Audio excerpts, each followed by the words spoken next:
بسم اللہ الرحمن الرحیم۔ السلام علیکم ورحمۃ اللہ۔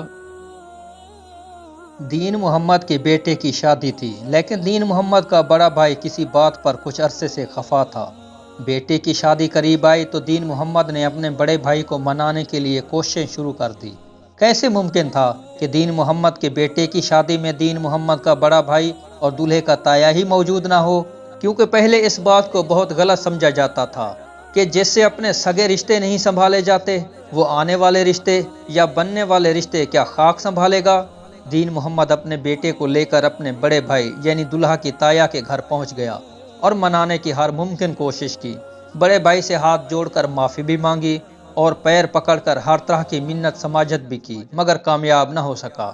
اگلے روز ہی بارات لے کر لڑکی والوں کی طرف جانا تھا۔ جب بڑا بھائی جانے کے لیے تیار نہیں ہوا تو دین محمد نے اپنے بیٹے یعنی دلہے کو بڑے بھائی کے گھر کے باہر ایک دیوار کے ساتھ بٹھا دیا اور بڑے بھائی سے یہ کہتے ہوئے واپس پلٹ گیا کہ صبح 9 بجے بارات کا وقت مقرر ہے اور آپ کے بنا بارات لے کر نہ میں جا سکتا ہوں اور نہ ہی آپ کا بھتیجا اپنے تایا کے بغیر بارات لے کر جانے پر رضامند ہے۔ فیصلہ اب آپ کے ہاتھ میں ہے۔ دین محمد کے جانے کے بعد دلہے کا تایا بار بار گلی میں جھانک کر دیکھتا رہا کہ شاید بھتیجا چلا گیا ہو، لیکن بھتیجا جوں کا توں وہاں موجود تھا۔ رات کے 3 بجے دلہا کے تایا نے اپنے کپڑے بدلے اور اپنا حقہ ہاتھ میں لے کر گلی میں پہنچا۔ اپنے بھتیجے کا ہاتھ پکڑ کر کہا، چل یار چلتے ہیں، تیرا باپ تو ویسے بھی پاگل ہے۔